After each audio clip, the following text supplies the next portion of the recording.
Good morning, good afternoon, good evening बच्चों, कैसे हैं? पढ़ाई लिखा हो रहा है? चलिए ठीक है। Myself Deepak Kumar. Today we are going to learn a new topic. Class 10th physics में नया टॉपिक हम लोग पढ़ने जा रहे हैं, जिस टॉपिक का नाम है the human I and the colourful world. ठीक है, तो आज हम लोग जो पढ़ने जा रहे हैं उस टॉपिक का क्या नाम है? Human I and the colourful world. ठीक है, आप लोग जानते होंगे कि ह्यूमन आई क्या होता है। हम लोगों की आँख, that is very important sense organ. Human आई जो होता है बहुत सेंसिटिव होता है, बहुत इंपॉर्टेंट सेंस ऑर्गन होता है। बिना उसके हम लोग किसी भी चीज़ के बारे में इमेजिनेशन नहीं कर सकते। कलरफुल वर्ल्ड की बात कर रहे हैं हम, तो बिना आइज़ का हम इस दुनिया को नहीं देख सकते। Eyes is very important as well as light is also important. So in previous topic, previous chapter we have to learn about the light. हम लोगों ने लाइट के बारे में पिछले टॉपिक में पढ़ा था। बहुत सारे फिनोमेनाज लाइट से रिलेटेड हम लोगों ने डील किया था। Refraction of light, reflection of light, so different things we have learn in light. हम लोगों ने लाइट में बहुत सारे डिफरेंट चीज़ों के बारे में स्टडी किया। अब हम लोग किसके बारे में पढ़ने वाले हैं? ह्यूमन आई के बारे में पढ़ने वाले एंड कलरफुल वर्ल्ड के बारे में पढ़ने वाले। दुनिया सब रंगीन है, सबको कैसा दिखता है? आप टीवी देखते होंगे, टेलीविज़न तो देखते होंगे सब कोई। तो टेलीविज़न में पहले पुराने ज़माने का जो फिल्म आता था वो ब्लैक एंड वाइट आता था। ब्लैक एंड वाइट तो समझ रहे होंगे, जिसमें कोई कलर नहीं दिखता, सब एक ही जैसे कपड़े पहने हुए दिखते थे। लेकिन आज के ज़माना में क्या होता है? कलर सिनेमा आता है। ठीक है, तो कलर सिनेमा में हम क्या देखते हैं कि सबका अलग अलग कपड़ा होता है, जो जिस कपड़े का पहनता है उस तरह का दिखाई, तो उसका कलर दिखाई देता है। तो इन सब चीज़ों के बारे में हम यहाँ पे डील करेंगे। हम लोग को अलग अलग कलर क्यों दिखाई देता है, ठीक है, what is the reason behind that, colour के पीछे क्या रीज़न होता है, ठीक है, और बहुत सारे फिनोमेना, नेचुरल फिनोमेना, रेनबो का फॉर्मेशन कैसे होता है, ठीक है। और आपको पढ़ना है कि प्रिज्म के थ्रू जब लाइट पास करता है तो स्पेक्ट्रम कैसे बनता है। This all the things you have to learn in this topic. इस टॉपिक में सारी चीज़ों के बारे में आपको पढ़ना है। Basically we are here to, in this video we are here to discuss about human eye. Human eye के बारे में हम लोग यहाँ पढ़ेंगे अभी कि ह्यूमन आई क्या होता है और उसके क्या क्या फंक्शन है, कैसे वो काम करता है, उसके कितने पार्ट्स होते हैं, ठीक है, हम लोग कैसे इमेज को देख पाते हैं। This all the things we are here to talk about. सब चीज़ों के बारे में हम बात करने वाले हैं। तो ह्यूमन आई का पहले हम डेफिनेशन लिख लेते हैं। ह्यूमन आई, तो क्या लिख सकते हैं हम लोग ह्यूमन आई का definition? It is the very valuable and sensitive sense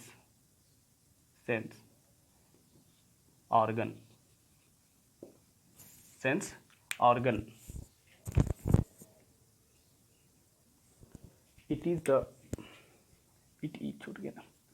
it is the very valuable and sensitive sense organ which enable us to see the wonderful world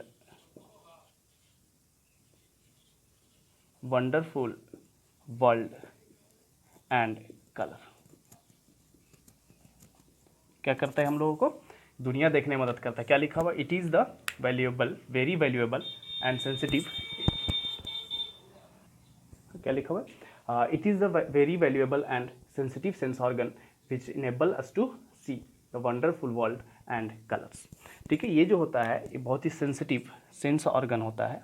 ये बहुत ही सेंसिटिव क्या होता है? सेंस ऑर्गन होता है, that is given by the nature. ये sense organ हमारे body में होता है, जो कि किसके द्वारा दिया गया है? नेचर के द्वारा दिया गया है। ये बहुत सेंसिटिव होता है। कैसा होता है? बहुत सेंसिटिव होता है। देखते हैं, थोड़ा सा अगर आँख सामने जाता है तो पलकें बंद हो जाती हैं। तो ये सेंसिटिव होता है और बहुत इंपॉर्टेंट सेंस ऑर्गन होता है, जो हम लोगों को ये वंडरफुल वर्ल्ड, ये सुंदर दुनिया देखने में मदद करता है और उसके कलर देखने में मदद करता है। ठीक है, it is a very important sense organ. ये बहुत ही इंपॉर्टेंट सेंस ऑर्गन होता है। It behaves like camera. ये कैसे बिहेव करता है?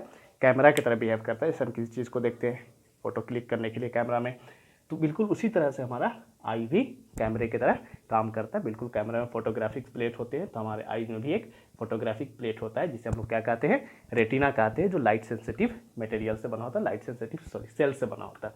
ठीक है, ये हो गया। अब हम लोग देखेंगे क्या? Diagram of human eye. Human आई का क्या देखेंगे हम लोग? डायग्राम देखेंगे और उसके डिफरेंट पार्ट्स भी देखेंगे। डायग्राम ऑफ ह्यूमन आई। मैं डायग्राम बना दे रहा हूँ क्योंकि टाइम टेकिंग होगा, तो डायग्राम यहाँ पे हम बना देंगे, उसके बाद डिफरेंट पार्ट्स को समझा देंगे। ओके, डायग्राम बना देते हैं। Okay, the diagram of the human I is ready. Diagram आपका बन गया। तो डायग्राम में हम लोग देख रहे हैं सबसे पहला जो पार्ट ऊपर में जो दिख रहा है आपको, सबसे पहला पार्ट ये ऊपर वाला पार्ट, ऊपर का जो आउटर मोस्ट लेयर है, outer most layer, that layer is called cornea. उस लेयर को हम क्या कहते हैं? कॉर्निया कहते हैं। तो कॉर्निया फिर होता क्या है, सबका डेफिनेशन देख के करके बारी बारी सबके बारे में इंट्रोडक्शन डाल लेते हैं थोड़ा थोड़ा, ठीक है। उस चीज़ को आपको क्या करना होगा, लिखना होगा। तो कॉर्निया क्या होता है?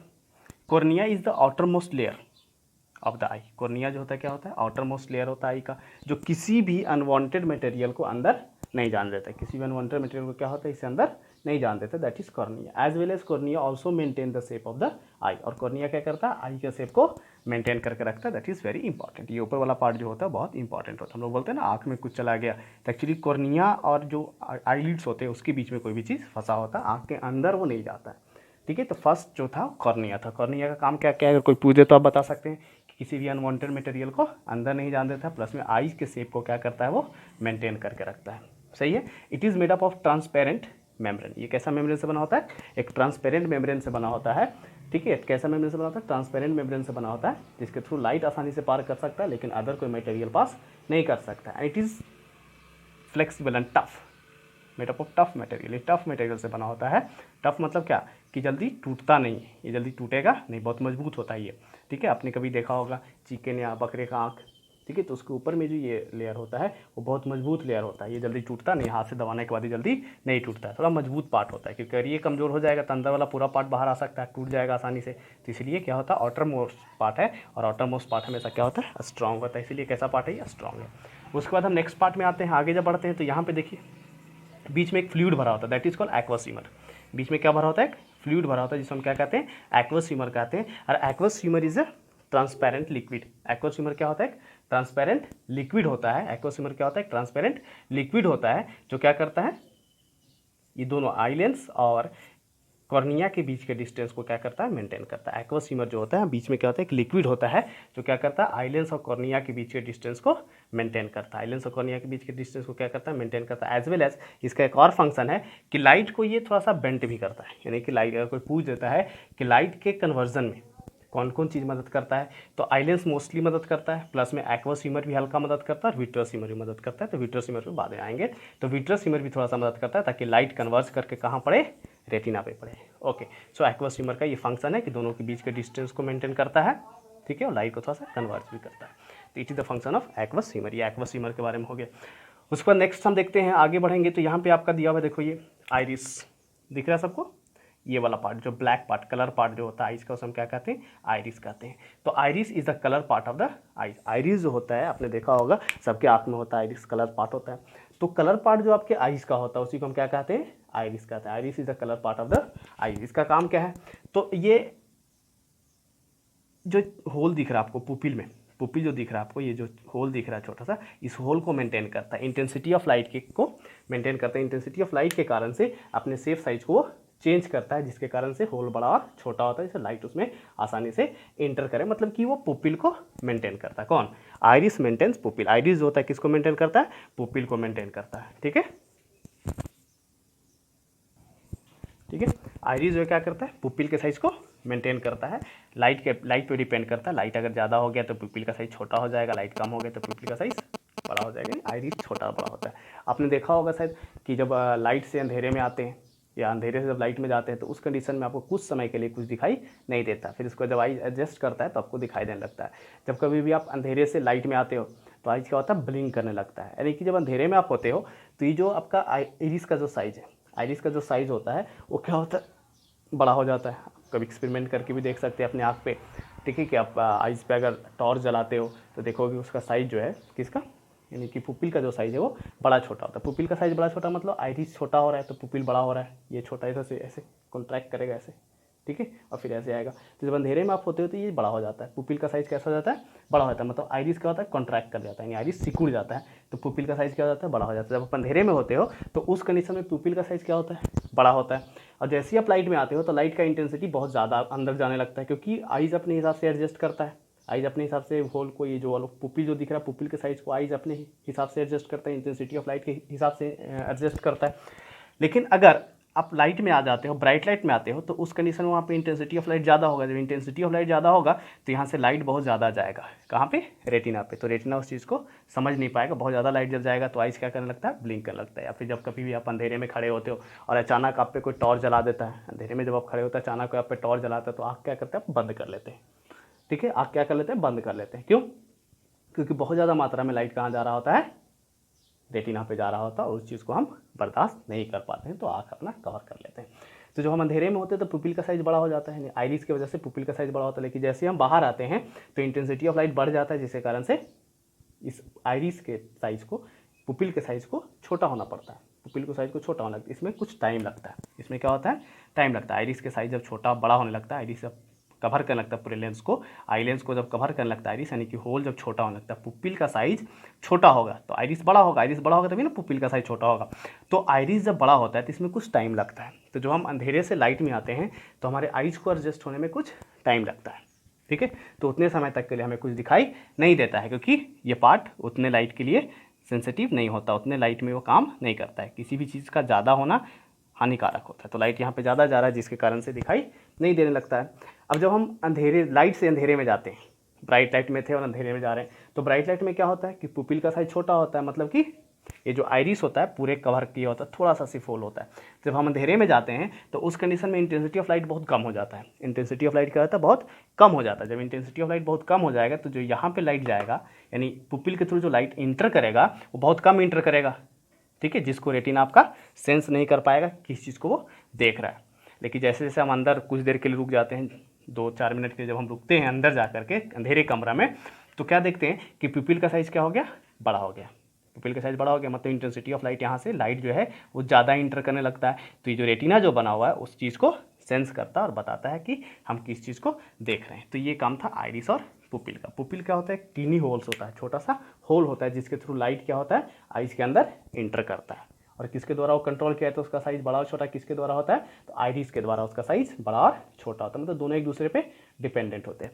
जैसे कभी आपने देखा होगा किसी आदमी का एक्सीडेंट वगैरह होता है, या मूवी वगैरह में आपने देखा होगा कि डॉक्टर आँख चेक करता है, बोलता है इसका आँख ठीक है ख़राब है। तो कैसे चेक करता है इसका आँख काम कर रहा है कि नहीं कर रहा है, तो जब वो डॉक्टर टॉर्च जलाता है और उसको दूर और नज़दीक करता है, आँख के सामने टॉर्च जला करके उसको दूर और नज़दीक करता है, तो क्या देखता है कि उसकी जो आइरिस है, आइरिस का साइज़ बड़ा छोटा हो रहा है कि नहीं हो रहा है। अगर आइरिस का साइज़ बड़ा छोटा नहीं हो रहा है तो डॉक्टर बोलेगा इसका आँख अब ठीक नहीं किया जा सकता, उसके साथ प्रॉब्लम है।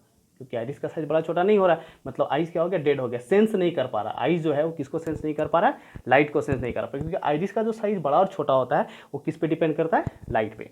जब टॉर्च को आँख के नज़दीक लेके जाएंगे तो आइरिस का साइज कैसा होना चाहिए, छोटा, मतलब कि आइरिस एक्सपेंड करना चाहिए। पुपिल का साइज कैसा होना चाहिए, छोटा होना चाहिए। जब लाइट को नज़दीक लेके जाएंगे तो आइरिस एक्सपेंड करेगा, बड़ा होगा, यानी कि पुपिल का साइज क्या होगा, छोटा होगा। जब नज़दीक लेके जाएंगे, अब जब लाइट को दूर करने लगते हैं तो पुपिल का साइज क्या होता है, बड़ा होने लगता है। अगर पुपिल का साइज बड़ा और छोटा नहीं हो रहा है, पुपिल का साइज अगर आपका बड़ा और छोटा नहीं हो रहा है, पुपिल का साइज अगर फिक्स है, लाइट को नज़दीक ले जाने पे, लाइट को दूर ले जाने पे अगर पुपिल का साइज आपका फिक्स है, मतलब वो आँख जो है वो लाइट को सेंस नहीं कर पा रहा है, मतलब आदमी अब नहीं देख सकता, उसके साथ प्रॉब्लम हो गया है, वो लाइट सेंसिटिव जो कैपेसिटी था उसके आँख में वो ख़त्म हो गया।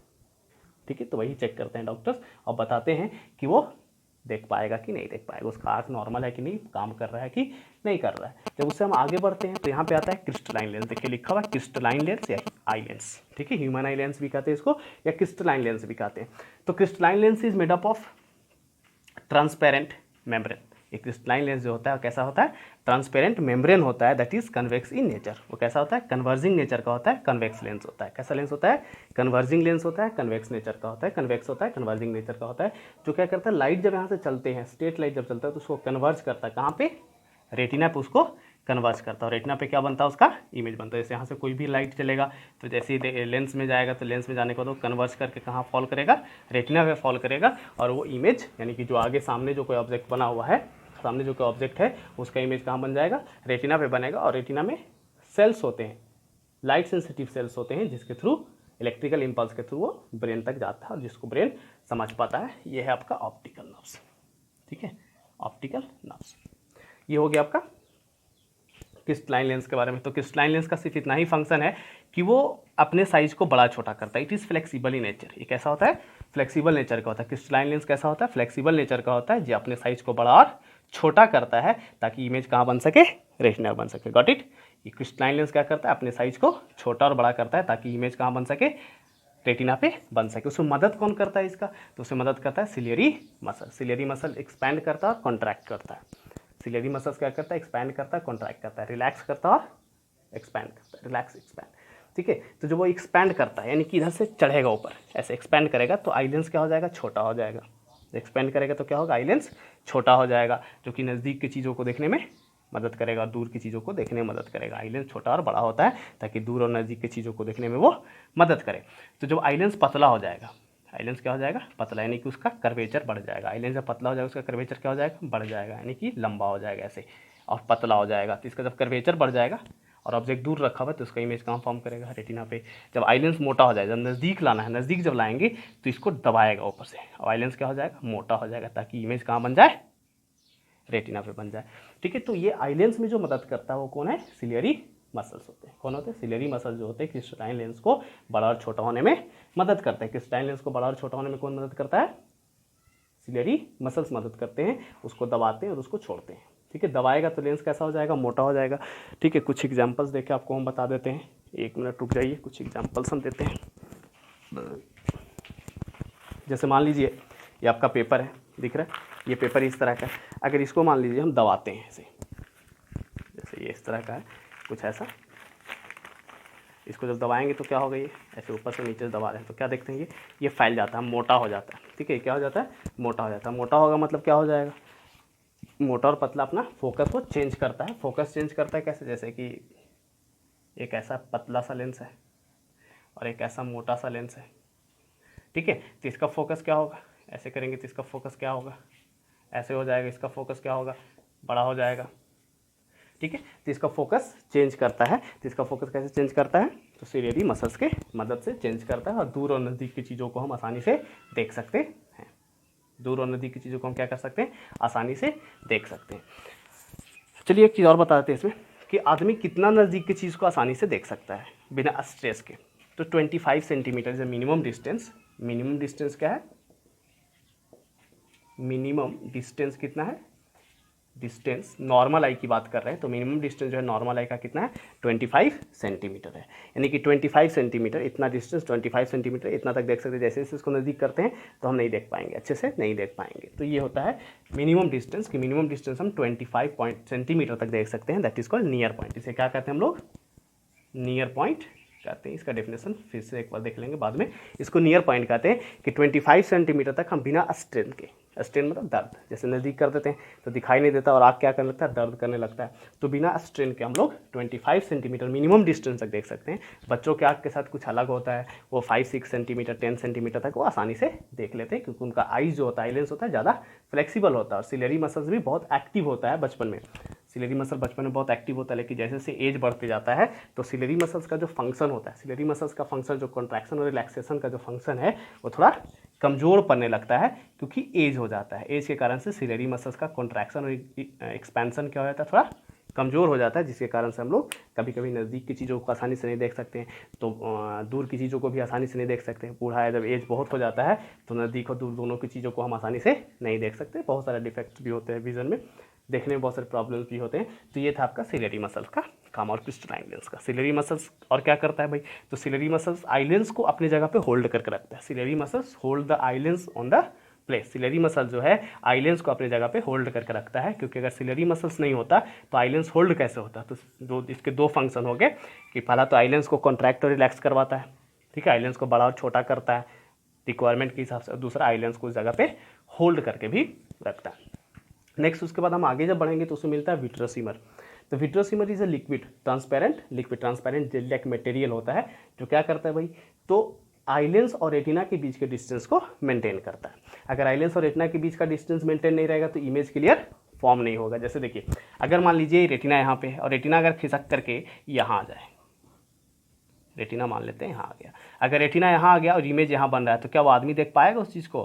क्योंकि आपको जब रे डायग्राम बताया गया था या फिर जब आपको लाइट्स के बारे में बताया गया था तो इमेज कहाँ बनता है, बताया गया था स्क्रीन पे। स्क्रीन होना बहुत ज़रूरी है। जैसे आपने देखा होगा कि हेलीकॉप्टर या फिर एरोप्लेन जब बहुत ऊंचाई पे उड़ता है, बहुत ऊंचाई पर उड़ता है तो आपने क्या देखा होगा कि उसका धरती पे इमेज नहीं बनता, अर्थ पे उसका इमेज नहीं बनता, यानी कि शैडो नहीं बनता। क्यों नहीं बनता? क्योंकि उसका स्क्रीन नहीं मिलता। तो screen is very important for the formation of the image. तो रेटिना जो है क्या है? स्क्रीन है। अगर रेटिना आगे आ जाए और इमेज उसका पीछे बनेगा तो क्या वो देख पाएंगे? हम कभी नहीं देख पाएंगे। तो देखने के लिए रेटिना पे इमेज बनना बहुत जरूरी है। तो विट्रियस ह्यूमर जो है वो क्या करता है? लेंस और रेटिना के बीच के डिस्टेंस को मेंटेन करता है। एज वेल एज ये थोड़ा सा ये रिफ्रैक्शन में भी मदद करता है, ताकि लाइट कहाँ पड़ जाए? जा करके रेटिना पे पड़े। ठीक है, बहुत देर से हम रेटिना कर रहे थे। अब रेटिना की बारी आ गई, तो रेटिना के बारे में हम बताते हैं। रेटिना क्या होता है भाई? तो retina is a photo sensitive cell. Photo sensitive को या लाइट सेंसिटिव सेल को। तो रेटिना क्या होता है? लाइट सेंसिटिव सेल नहीं, लाइट सेंसिटिव मटेरियल्स। ठीक है, लाइट सेंसिटिव पार्ट्स होता है किसका? आई का। लाइट सेंसिटिव क्या होता है? पार्ट होता है आई का। It consist 2 cells. इसमें कितने सेल होते हैं? 2 तरह के सेल होते हैं। रेटिना में क्या होता है? ये रेटिना जो होता है लाइट सेंसिटिव सेल से बना होता है, जिसमें कितने तरह के सेल होते हैं? 2 तरह के सेल होते हैं। It behaves like a screen. ये कैसे बिहेव करता है रेटिना? जो बीच में दिख रहा है ना, ऐसे ये रेटिना होता है। ये कैसे बिहेव करता है? लाइट सेंसिटिव सेल से बना होता है और ये स्क्रीन की तरह बिहेव करता है। It contain 2 cells. इसमें कितने सेल्स होते हैं? 2 सेल होते हैं। पहला सेल का नाम है रॉड और दूसरा सेल का नाम है कोन। पहला सेल का नाम है रॉड, जो कि रॉड शेप का दिखता है, इस तरह का रॉड इस तरह का दिखेगा। रॉड सेल का यहाँ पे डायग्राम बना देता हूँ मैं, दिख रहा है सबको? ये रॉड शेप का डायग्राम होता है, रॉड होता है, ये रॉड टाइप का दिख रहा है, ये रॉड हो गया। ये रॉड हो गया। और एक होता है कोन, जो कि इस शेप का ऐसा दिखता है, कुछ कोन शेप का दिखता है, इसीलिए इसका नाम पड़ गया कोन शेप। इस तरह का सेल होता है। ये कोन सेल हो गया, रॉड सेल हो गया। अब कोन सेल क्या होता है? फिजिक्स में आपको इतनी पढ़ना है, बायोलॉजी नहीं पढ़ना है, फिजिक्स में इतना ही पढ़ना है कि रॉड सेल होता है कोन सेल। रॉड सेल और कोन सेल का काम पढ़ना है, इसके डिफरेंट फंक्शन नहीं पढ़ने। इसके अलग अलग बहुत सारे फंक्शंस होते हैं। ऐसा नहीं है कि इतना ही पढ़ना है। बायोलॉजी में आपको एक्स्ट्रा पढ़ना है। जब बायोलॉजी में ह्यूमन आई पढ़ेंगे 11th क्लास में, 11th और 12th क्लास में जब बायोलॉजी में पढ़ेंगे ह्यूमन आई, तो उसमें ज़्यादा एक्सप्लेन करके बताया जाएगा। आपको बस सिर्फ इतना जानना है कि रॉड सेल कौन होता है, कोन सेल कौन होता है, क्या होता है, और कोन सेल का फंक्शन क्या होता है। तो रॉड सेल का काम क्या होता है? तो इंटेंसिटी ऑफ लाइट पे काम करता है ये, यानी कि लाइट सेंसिटिव होता है, लाइट को सेंस करता है। सिर्फ किसको सेंस करता है? ये लाइट को सेंस करता है। किसको सेंस करता है? Light sensitive. दिख रहा है? लाइट को सेंस करता है। ये जो आपका सेल है रॉड सेल जो है वो किसको सेंस करता है? लाइट को सेंस करता है। और ये जो होता है कोन सेल होता है कलर को, colour as well as bright light. ये जो होता है कोन सेल जो होता है 2 चीज़ों को सेंस करता है। कोन सेल जो होता है कितने चीज़ों को सेंस करता है? कोन सेल जो होता है 2 चीज़ों को सेंस करता है, कलर को भी सेंस करता है as well as bright light को सेंस करता है। आपने कभी सुना होगा कलर ब्लाइंडनेस के बारे में? एक विजन का डिफेक्ट होता है, आइज का एक प्रॉब्लम होता है, जिसको हम लोग क्या कहते हैं? Colour blindness.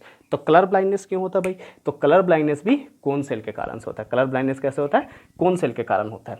देखिए इसमें रॉड सेल जो होता है ऊपर में पाया जाता है। रॉड सेल जो होता है, मैंने बताया आपको कि रेटिना जो होता है 2 तरह के सेल से बना होता है। तो रॉड सेल जो होता है ऊपर में होता है, रॉड सेल इसके ऊपर में होता है, और सेंटर में कौन होता है?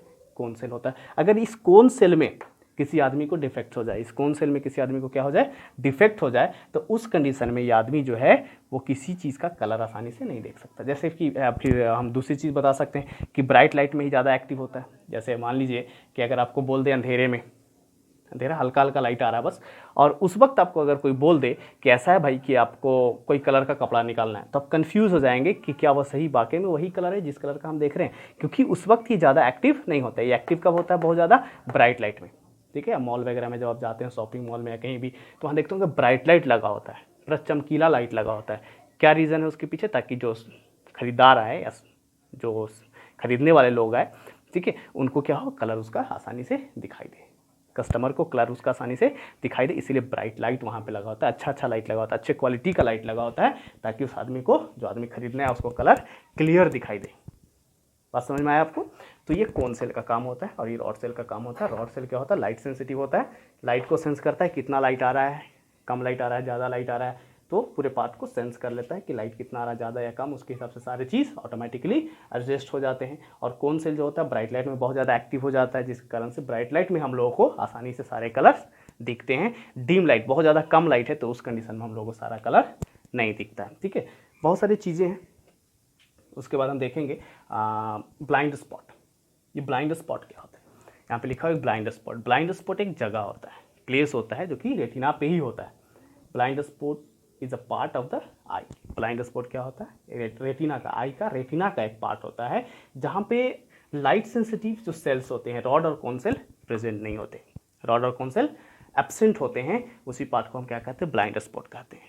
इसका नाम ब्लाइंड स्पॉट क्यों पड़ा, क्योंकि वहाँ पे जो भी इमेज बनेगा उसको ह्यूमन आई सेंस नहीं कर पाएगा, उसको रेटिना सेंस नहीं कर पाएगा, इसीलिए उसका नाम पड़ गया ब्लाइंड स्पॉट, क्योंकि वहाँ पे रॉड और कोन सेल नहीं होते। रॉड और कोन सेल, जिस पार्ट का रॉड और कोन सेल डैमेज हो जाए, जिस पार्ट का रॉड और कोन सेल डैमेज हो जाए, उस पार्ट पे जब इमेज बनेगा तो हम लोगों को दिखाई नहीं देता। जैसे कि ऐसे कर लेते हैं आप, ऐसे इस तरह से आँख टेढ़ा कर लेते हैं, तो उस कंडीशन में क्या होता है, अजीबोगरीब इमेज बन लगता है, अजीबोगरीब चीज़ दिखने लगता है। जैसे आपको ऐसे करो तो देखो उधर से ऐसे, इधर से ऐसे, अलग अलग टाइप का दिखने लगता है, ठीक है। तो उसमें उस कंडीशन में क्या होता है, इमेज टेढ़ा बनने लगता है। आइज को टेढ़ा करेंगे तो लाइट क्या होता है, सीधा चलता है, आपने पढ़ा होगा, तो इमेज टेढ़ा बनने लगता है, तो उसको ब्रेन भी इंटरप्रेट टेढ़ा ही करता है। लेकिन ब्लाइंड स्पॉट के साथ क्या कहानी है कि यहाँ पे रॉड और कोन सेल ऑलरेडी होता ही नहीं, रॉड और कोन सेल यहाँ पे एब्सेंट होते हैं। जब रॉड और कोन सेल जब होंगे नहीं तो यहाँ पे जो लाइट पड़ेगा उसको कौन सेंस करेगा, कोई सेंस नहीं कर पाएगा। तो अगर यहाँ पे इमेज बनेगा तो उस कंडीशन में आपको दिखाई नहीं देगा। ये ब्लाइंड स्पॉट था। और ब्लाइंड स्पॉट के बाद एक आगे जो टर्म है, मोस्ट इंपॉर्टेंट टर्म है, ऑप्टिकल नर्व्स।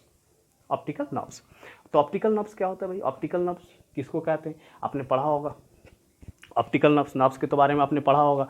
तो ऑप्टिकल नर्व्स क्या होता है, ऑप्टिकल नर्व्स, तो ऑप्टिकल नर्व्स क्या होता है, तो ऑप्टिकल नर्व्स एक वैसा पार्ट होता है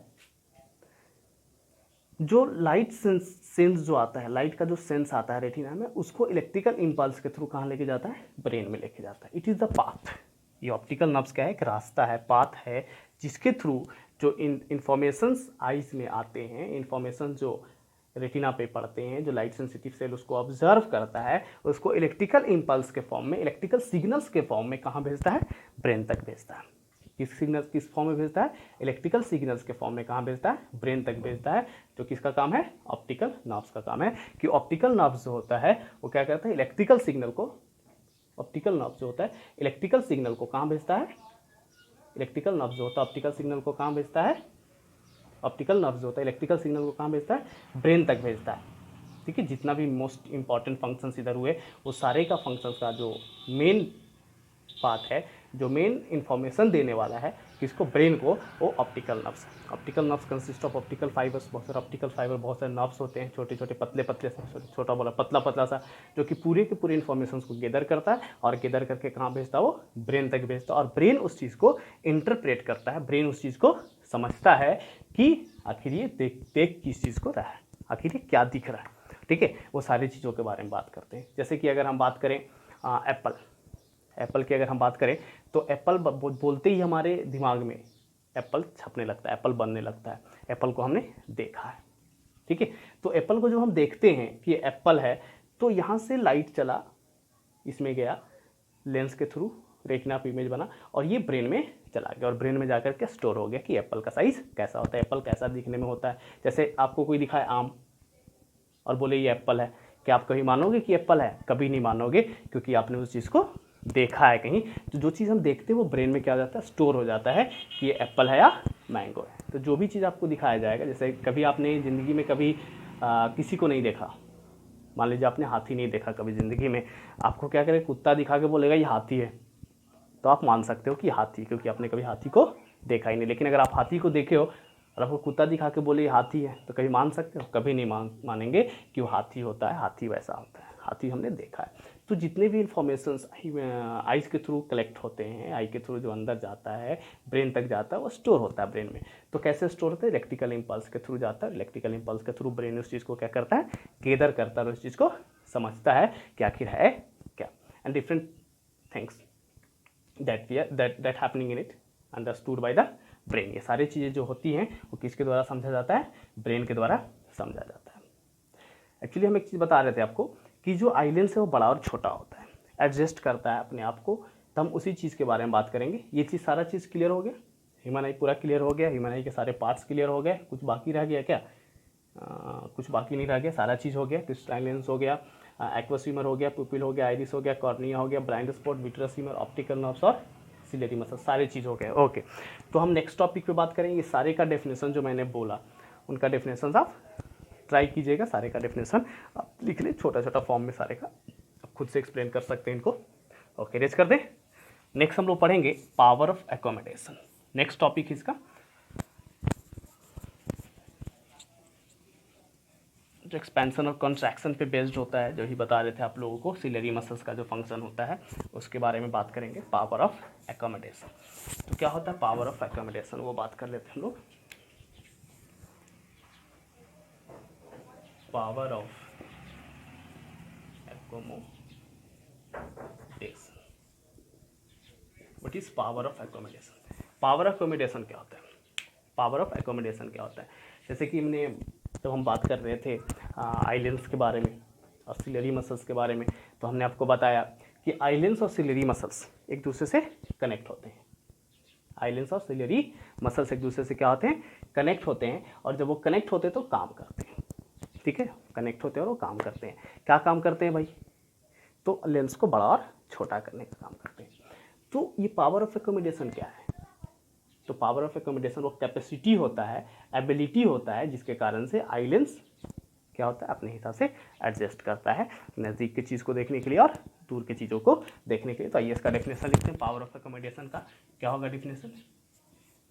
it is the ability, it is the, या सीधा लिख सकते द एबिलिटी ड्यू टू विच, ऐसे लिखिए, the ability due to which islands change its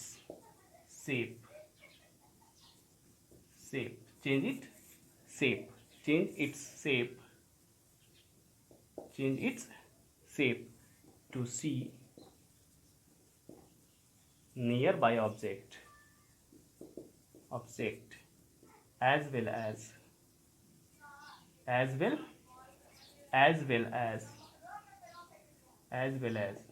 distant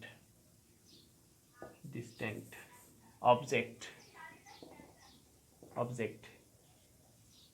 clearly is known as power of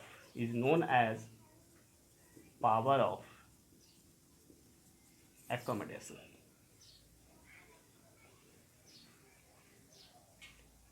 इसे क्या कहते हैं? पावर ऑफ एकोमोडेशन कहते हैं। पावर ऑफ एकोमोडेशन आपको समझ में आया कि जो आइलेंस का शेप और साइज जो चेंज करता है, वो शेप और साइज चेंज करने की जो एबिलिटी होती है उसी को हम क्या कहते हैं? पावर ऑफ एकोमोडेशन कहते हैं। पावर ऑफ एकोमोडेशन जो होता है एज पे डिपेंड करता है। पावर ऑफ एकोमोडेशन एज पे डिपेंड करता है। तो पावर ऑफ एकोमोडेशन बहुत ज़्यादा होता है चाइल्डहुड में। जैसे जैसे बड़े होते जाते हैं पावर ऑफ एकोमोडेशन धीरे धीरे करके क्या होता जाता है? डिक्रीज करते जाता है। क्यों डिक्रीज करते जाता है? क्योंकि जो सिलेरी मसल्स होते हैं, मैंने आपको बताया था, सिलेरी मसल्स एक्सपैंड और कॉन्ट्रैक्ट करते ठीक है, करते जाते उसके सेल भी डेड होते हैं और प्लस में फंक्शन करते बहुत सारे उसमें डिवेरीज भी आते रहते हैं, प्रॉब्लम्स भी आ जाते हैं, जिसके कारण से वो प्रॉपर काम नहीं कर पाता है। जब हम बूढ़े हो जाते हैं, हमारा एज बहुत ज़्यादा हो जाता है, तो उस वक्त वो काम करना धीरे धीरे बंद करने लगता है, प्रॉपर वो फंक्शन नहीं करता। जब प्रॉपर फंक्शन नहीं करेगा तो पावर ऑफ एकोमोडेशन हमारा धीरे धीरे खत्म होते जाता है। तो पावर ऑफ एकोमोडेशन जो होता है वो काइनेटिक एनर्जी रीजनरेट होता है हमारे बॉडी में। तो पावर ऑफ एकोमोडेशन रीजनरेट कैसे होता है? तो हमारे ब्लिंकिंग ऑफ द आइज़ के कारण से वो रीजनरेट होता है, वो मेंटेन रहता है। जैसे कि मैं एक एग्जांपल देता हूँ आपको कोई बोल दे कि ऐसे बिना आई को ब्लिंक किए हुए 2 मिनट तक किसी ऑब्जेक्ट को देखना है। अगर आपको कोई चैलेंज करे, ऐसा है कि बिना आइज़ को ब्लिंक किए हुए, आइज़ ब्लिंकिंग नहीं करना, आइज़ ब्लिंक नहीं करना है। हम लोग आइज़ ब्लिंक करते हैं कि नहीं करते? तो कोई अगर आपको बोल दे कि आइज़ आपको ब्लिंक नहीं करना है और 2-3 मिनट तक किसी चीज़ को देखना है ध्यान से, आप नहीं देख पाएंगे। आपका आइज़ ब्लिंक करने लगेगा या फिर उसमें आंसू आने लगेंगे, क्योंकि वो मेंटेन करता है पावर ऑफ एकोमोडेशन को। ठीक है, तो मेंटेन करने के लिए जो काइनेटिक एनर्जी, जो ब्लिंकिंग में काइनेटिक एनर्जी जो हम लोगों को मिलता है, वही पावर ऑफ एकोमोडेशन को क्या करता है? मेंटेन करता है। अगर आइज़ ब्लिंक नहीं करेंगे तो उस कंडीशन में क्या होगा? पावर ऑफ एकोमोडेशन मेंटेन नहीं होगा, जिसके कारण से आंख में दर्द होता है, पेन होता है, स्ट्रेन होने लगता है। तो इसीलिए हम लोग आइज़ को ब्लिंक करते हैं। चलिए, तो इसमें क्या मैंने बताया कि एबिलिटी होता है, जिसके कारण से आई लेंस बड़ा और छोटा होता है। तो आई लेंस कितना बड़ा हो सकता है और कितना छोटा हो सकता है? आई लेंस की जो कैपेसिटी है वो कितना तक हो सकता है? कितना छोटा हो सकता है और कितना बड़ा हो सकता है। तो लिखेंगे eye lens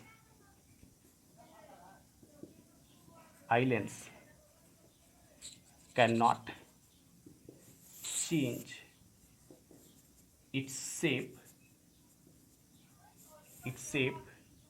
its shape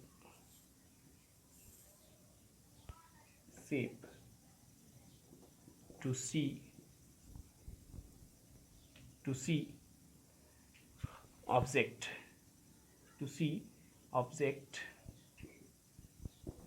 object near to, या फिर ऐसे भी लिख सकते हैं, object can not change its shape to see minimum to see object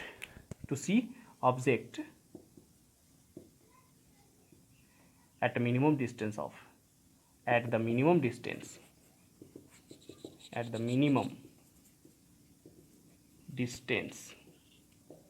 25 centimetre. मतलब कि आई जो है, आई लेंस इतना भी छोटा नहीं हो सकता, अपने साइज को इतना भी छोटा नहीं कर सकता है कि हम लोग 25 सेंटीमीटर से मिनिमम डिस्टेंस के ऑब्जेक्ट को देख सकते हैं। फॉर अ नॉर्मल आई, ये नॉर्मल आई के लिए थोड़ा मुश्किल काम है कि 25 सेंटीमीटर से नज़दीक की चीज़ों को देख सकें। नॉर्मल आई के लिए क्या है, थोड़ा टेंशन वाला बात है। नॉर्मल आई 25 सेंटीमीटर से कम डिस्टेंस का ऑब्जेक्ट को आसानी से नहीं देख सकता है। उसको देखने के लिए क्या होना चाहिए, 25 से दूर होना चाहिए। 25 से दूर होना चाहिए, मतलब minimum point up to which eye can see the minimum distance. या फिर इसमें इतना बड़ा लिखने का जरूरत नहीं है, आप यहाँ से इरेज करके छोटा ही कर लो, इसको छोटा कर लेंगे। इसमें एक और डिफरेंशन हम ऐड कर लेंगे, तो क्या लिख सकते हैं, the minimum distance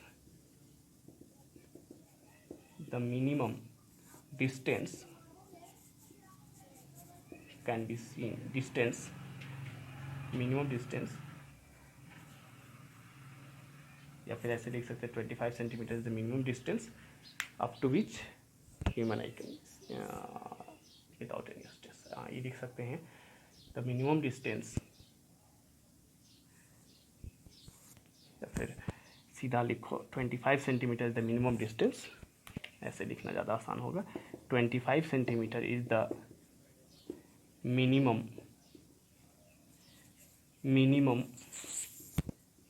distance up to which, अब ज़्यादा अच्छा लग रहा है, up to which a normal eye can see without strain. अब ज़्यादा सुंदर लग रहा है ना। 25 centimetre the minimum distance up to which a normal eye can see without strain. हाँ चलो, सुंदर हो गया। 25 सेंटीमीटर मिनिमम डिस्टेंस होता है जहाँ तक कि ह्यूमन आई आसानी से देख सकता है, मिनिमम डिस्टेंस जहाँ तक ह्यूमन आई देख सकता है बिना किसी स्ट्रेन के। दैट मिनिमम पॉइंट या मिनिमम डिस्टेंस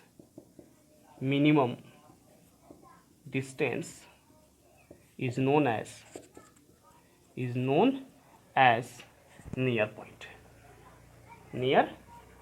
पॉइंट। उसे हम क्या कहते हैं, नियर पॉइंट कहते हैं। क्या होता है नियर पॉइंट, क्या होता है कि जितना नज़दीक तक के डिस्टेंस को देख सकता है। ये डेफिनेशन लिखना इसलिए जरूरी है क्योंकि हम इसका यूज़ करने वाले हैं। Minimum distance known as minimum near point, इस डेफिनेशन का हम लोग बाद में यूज़ करने वाला, वेरी इंपॉर्टेंट।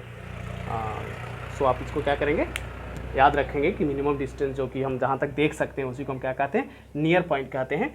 तो नॉर्मल आई की अगर हम बात करेंगे तो नॉर्मल आई का नियर पॉइंट क्या होता है, 25 सेंटीमीटर होता है। नॉर्मल आई का नियर पॉइंट क्या होता है, the near point of the normal I is 25 centimetre. Near point जो होता है नॉर्मल आई का कितना होता है, 25 सेंटीमीटर का होता है। एंड फार पॉइंट या अप टू विच जहाँ तक आप देख सकते हैं, distinct point, up to which distant point, up to which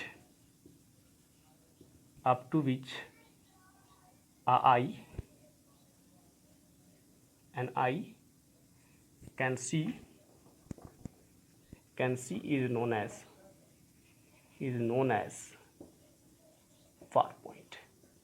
ठीक है, मैक्सिमम डिस्टेंस डिस्टेंट पॉइंट जहाँ तक वो देख सकता है, maximum distance up to which an eye can see, या डिस्टेंट पॉइंट का मतलब, या फिर चलो मैक्सिमम पॉइंट हम लिख देते हैं, मैक्सिमम डिस्टेंस लिख देते हैं यहाँ पे, वो ज़्यादा सुंदर हो जाएगा। Maximum distance up to which, maximum distance up to which, ठीक है, मैक्सिमम डिस्टेंस जहाँ तक कि वो ह्यूमन आई आप देख सकता है, उसी को हम क्या कहते हैं, नोन एज फार पॉइंट। उसी को क्या कहते हैं, नोन एज फार पॉइंट। जहाँ तक आँख हमारा आसानी से देख सकता है उसे हम क्या कहते हैं, फार पॉइंट कहते हैं। और फार पॉइंट नॉर्मल आई के लिए क्या होता है, तो infinite is the far point for the normal eye. और नॉर्मल आई के लिए जो फार पॉइंट होता है वो क्या होता है, इनफाइनाइट होता है। तो क्या लिखेंगे, infinite far point, infinite is the far point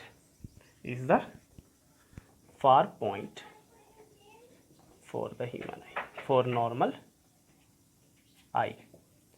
अगर आइज आपका नॉर्मल है तो आप इनफाइनाइट तक देख सकते हैं, चांद तारा को आसानी से देख सकते हैं अगर आपका आई नॉर्मल है तो, ठीक है, नहीं तो आप दूर वाली चीज़ों को, नज़दीक वाली चीज़ों को नहीं देख सकते हैं, ठीक है। तो उसी को हम कहते हैं पावर ऑफ एकोमोडेशन। और पावर ऑफ एकोमोडेशन अगर बॉडी का पावर ऑफ एकोमोडेशन अगर आइज का चेंज करता है तो डिफरेंट टाइप्स के डिफेक्ट ऑफ विजन हो सकते हैं, प्रॉब्लम्स हो सकते हैं, ठीक है। तो वो हम लोग नेक्स्ट वीडियो में पढ़ेंगे। आज के लिए इतना ही, पावर ऑफ एकोमोडेशन। बाकी सारा चीज़ समझ में आ गया, ओके। पढ़ाई करते रहिए, हैव अ नाइस डे। मिलते हैं नेक्स्ट वीडियो में, किसके साथ, तो डिफेक्ट ऑफ विजन के साथ। डिफेक्ट ऑफ विजन हम लोग पढ़ेंगे कौन से वीडियो में, नेक्स्ट वीडियो में। आज के लिए इतना ही, okay, see you next video.